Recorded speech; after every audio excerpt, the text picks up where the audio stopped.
I've launched products for over $100,000 and I've launched products for only a few $100, and I can tell you, I've learned a lot of expensive, hard lessons along the way that I want to share with all of you. I also want to give you a glimpse into what it looks like to launch a product, specifically a food product, at each of those levels, and give you some of my advice that I've learned as to how to make your dollar stretch further, whether it comes to manufacturing, packaging, getting the word out when you're just starting out. All of those things, you can do so much with a lot less money than you think. Okay, so first let's talk launching a product for about $100,000, what that looks like, where does all that money go, and then we'll talk about whether or not you need to. But I've launched products for over that amount. So my first product, I'll leave out all of the costs that came with research and development. It happened to be a product that was very complex and needed a lot of manufacturing development before we could even think about selling it. So we'll leave those costs out, but just to launch this product into grocery stores cost so much money, and I'm going to tell you exactly why. So the first thing, we're going to go in order of like the whole supply chain. So we'll start in the beginning, which is ordering packaging. If you're going into grocery stores, it can take a long time to get your product onto the shelf. And it can take a long time to make changes to your packaging and get all of that on shelf as well.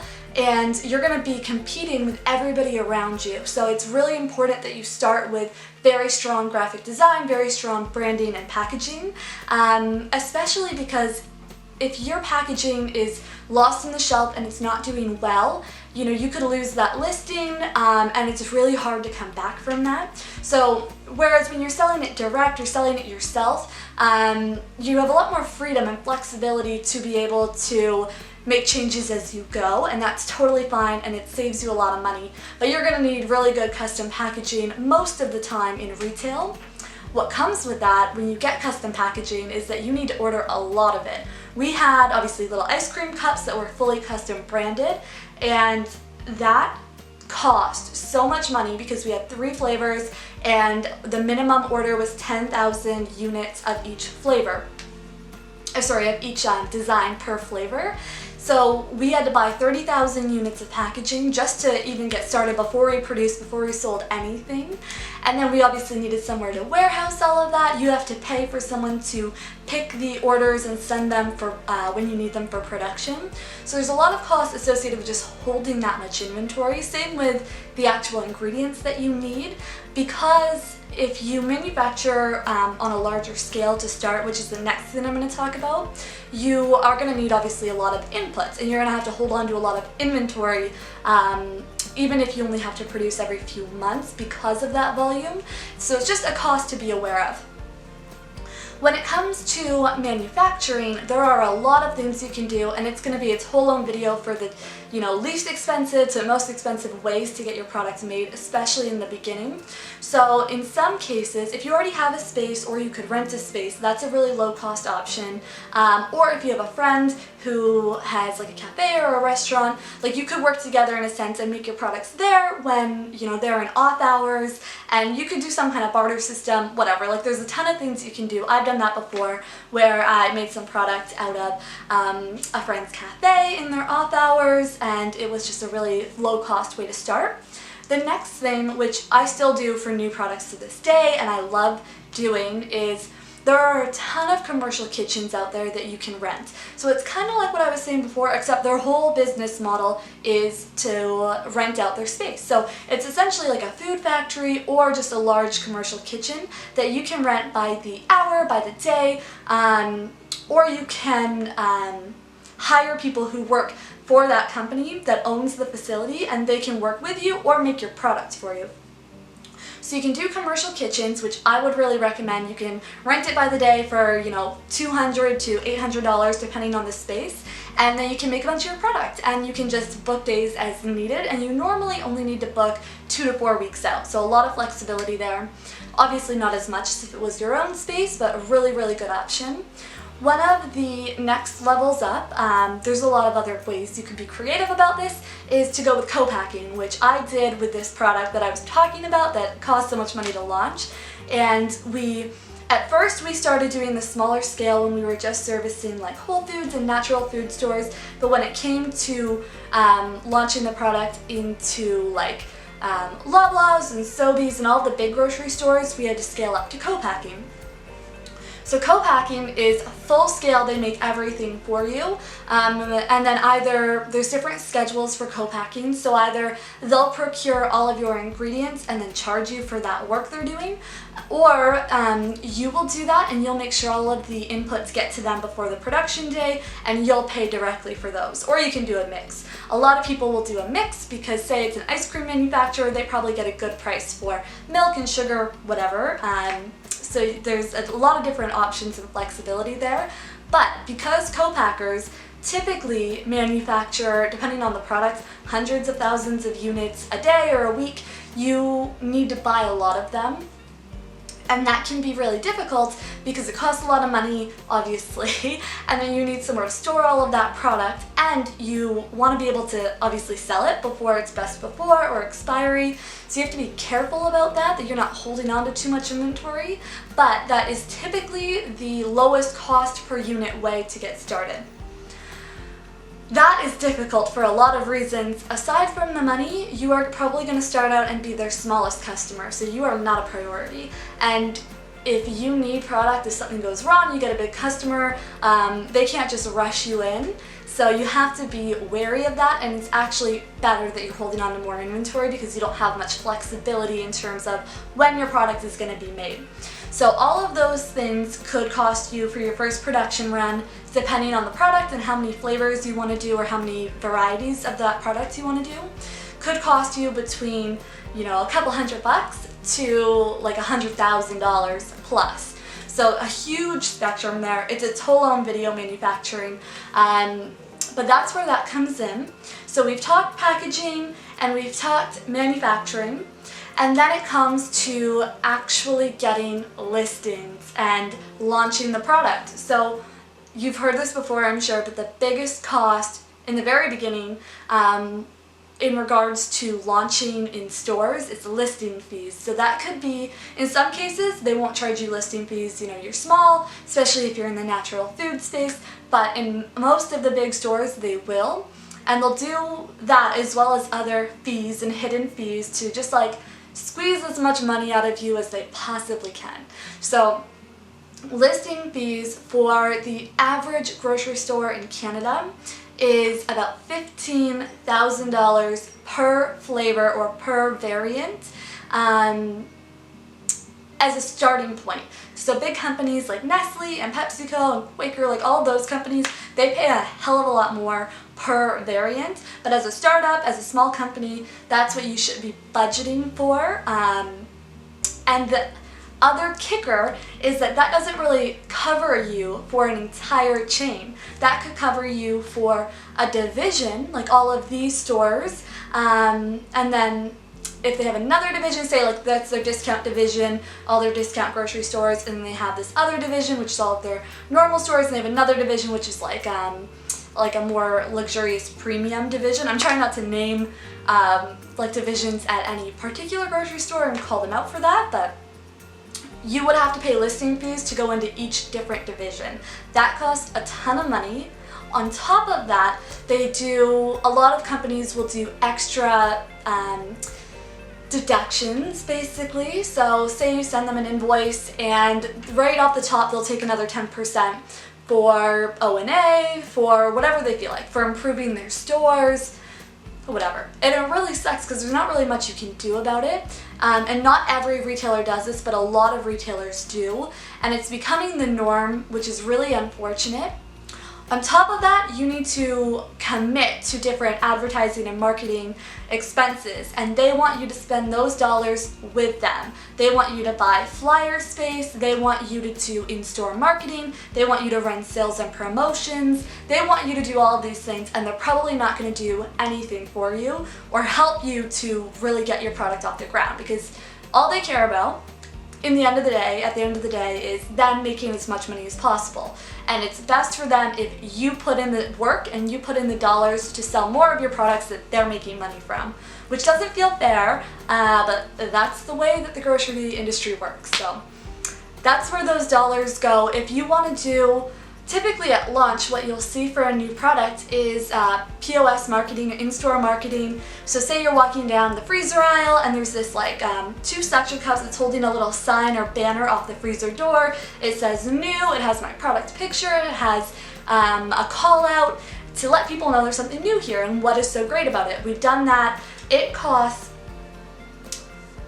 it can range depending on how many stores you do, but at least $150 to $200 minimum for 2 weeks in every single store. So if that banner has 200 stores, you are looking at quite a significant investment, which is more centered around, like, yes, generating trial, but more centered around awareness. So there's a lot of things you're going to have to commit to that's not necessarily clear when you're being asked to make that commitment, what it is actually going to cost you in the end. So just things to be aware of.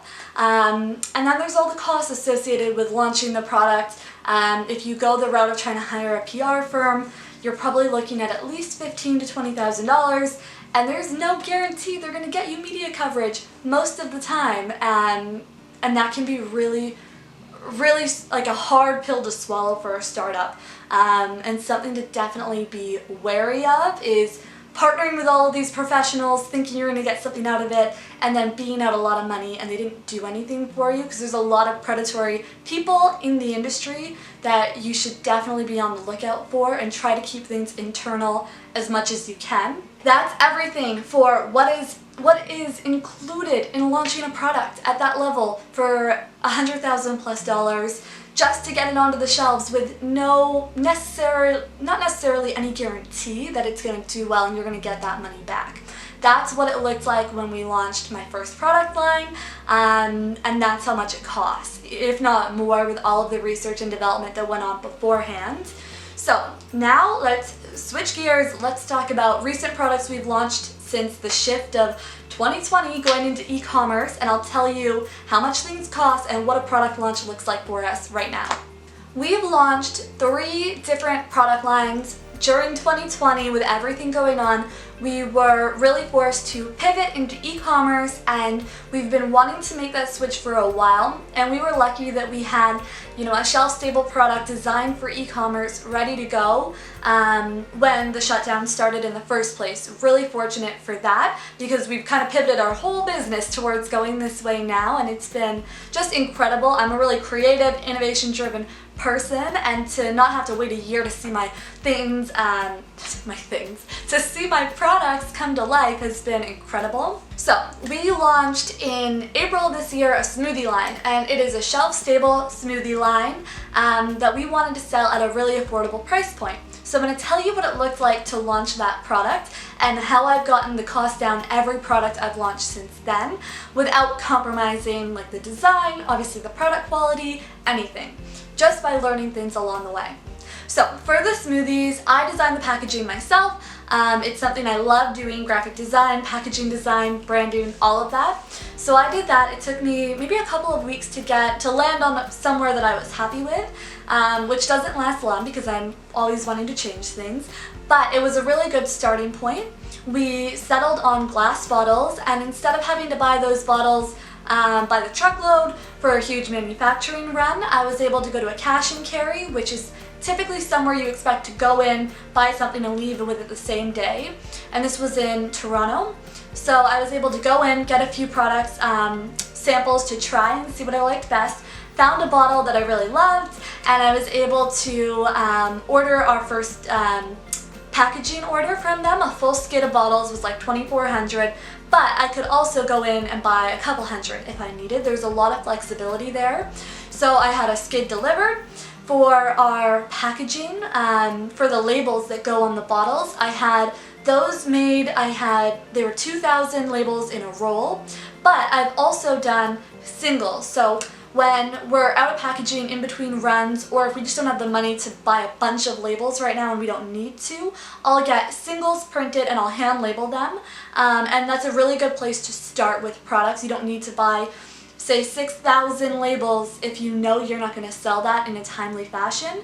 The other thing is our ingredients. Now we're buying things by the truckload for one of our other product lines, so I already had a few of the ingredients I needed just in inventory from a different product, which is a great tip if you can kind of cross over inputs that you use for one product to the next. Saves you money and also just helps with having fresh, having good turn on your inventory so that you're not sitting on a bunch of things for too long. When it came to the rest of the ingredients that I needed, we needed a lot of different purees and a lot of different types of fruit juice. So I can buy fresh, or just like single strength, which is not concentrated, but a really good way to save money, and it's better for the environment, is if you purchase concentrated fruit juice and then just add water back to it. It's normally like a 1:6 ratio, so you could fit 6 times the amount of product in a truckload, which is better for the environment, and it's a much better cost, so you're not paying to ship water all around the world. So we had just pails. You can buy a truckload, which is like 80 drums. You can buy a skid, which is normally 4 drums, 55 gallons each, or you can buy pails, which are anywhere between 10 and 40 liters depending on the product. So you see how that kind of scales down and lowers. Obviously it's more expensive per unit if you're buying less, but you don't need a ton of inventory right away, especially if it's perishable. So we got pails of everything. Saved us a lot of money to get all of our ingredients together. And then we booked a day at this commercial kitchen. It was $240 for the day. I brought my team so we didn't have to hire anybody from that facility to work with us that day. And we did a big batch. We made like a couple thousand units that day and used almost all of the inputs. We had purchased just about enough. We had a little bit left over, so we weren't just like sitting on inventory that could be cash in our accounts. And that's what it looked like to get that product made and to get it labeled, and then we just all brought it back to our office in our cars, so we didn't have to pay for the transportation to get it, from A to B.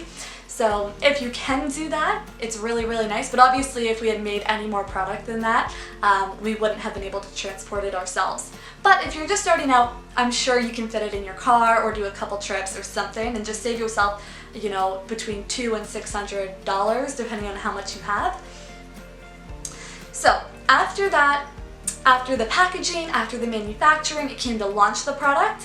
We did have a bit of a following, or we have a good following, I should say, on social media that was from the last 4 years of selling another product that was sold in grocery stores. So we were really fortunate that we had people already to talk to and to let know about this. But we're also really connected in our community. So if you can be connected with a business incubator, say like your Chamber of Commerce, any like women's business networks or something like that, like as many local groups as you can find, and try to become a part of that community before you launch, even if you're reaching out to other local founders and just saying, hey, I'm starting this up and I just wanted to connect, or just whatever, right? But becoming a part of that, like they'll be so willing and excited for you and so willing to share when you launch with their networks and their communities as well, especially if there are local retailers that will sell your products, and you can reach out and say, hey, I'm another local business, I'm just getting ready to launch right now, I'm so excited, I think we'll be a really good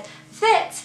They're probably going to be quite excited if they are genuinely a good fit. Like, don't try to force something that doesn't work, but that's a really good way to get the word out as well, by getting established businesses involved and invested in your launch. And the reason why I was talking about the incubators and all of that is because they can help you with so many things, like connections, introductions, but a lot of press and media as well. Like any incubator, usually any incubator has really great media connections, and they can write a press release for you or help you with one and send it out to their network of people. And if you can use that and leverage that, it's awesome. And you should really embrace being little, being local, especially in the beginning. Like, don't try to make yourself look like you're this big giant company. Put your face on it and bring people behind the scenes of just starting up and what everything is like. I think people really appreciate that journey and want to support you a lot more than if you're just some like faceless brand who knows who you are.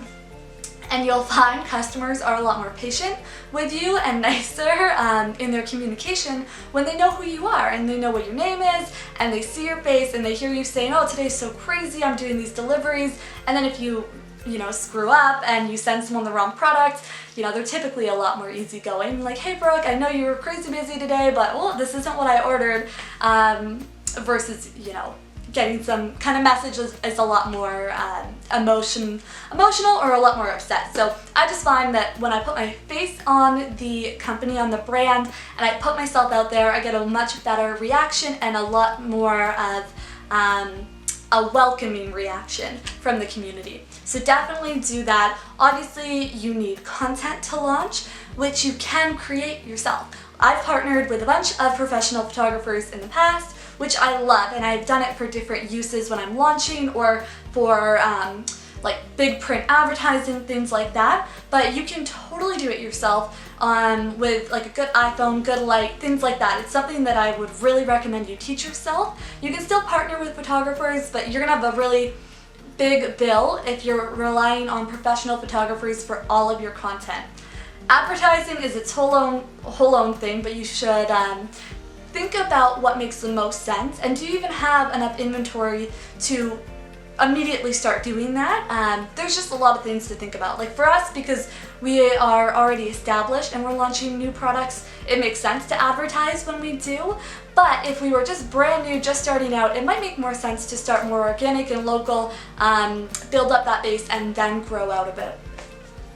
Since then, I'm not going to go into that much detail for every product. We've launched our water enhancers, which I'm obsessed with, and it's a pretty similar manufacturing process to the smoothies. But what was awesome is now we were selling 2 different product lines online, and they were really complementary. So it was a lot easier to generate that trial when it was like an add-on to your existing order, and it let us do it for a lower cost. So that's been fantastic, and then we just launched our oatmeal collection as well. And every time we go, like our water boosts are single labels and made in much smaller batches, and our oatmeal is in its like infancy. Like I put it out there just to get it out there and see what people thought with a really simple like label that I had designed, and it's gonna be totally different next year, but it's been fantastic so far.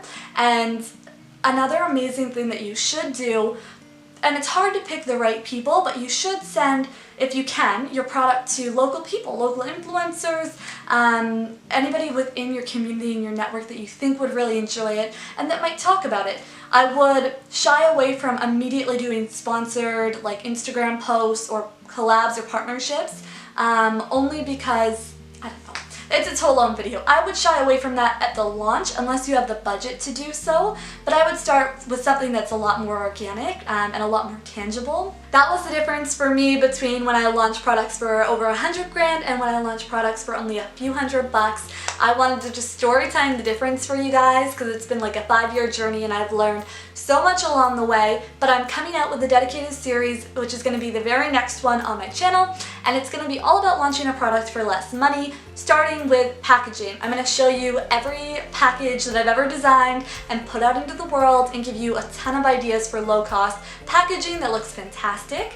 And then I'm going to do ingredient sourcing, manufacturing, and getting the word out to round out a series about launching products for less money. And if that sounds really interesting to you or you think you would like it, I hope you'll subscribe to my channel so you can see it, and give the video a thumbs up if you enjoyed. And I would love to hear if you've launched a product, which way you went and would you do it differently? And if you haven't launched a product, which way would you go? Like what strategy would you take to launching a product, especially during this like crazy time? I hope you'll let me know down below and we can chat, but have an awesome day and I will see you in the next one.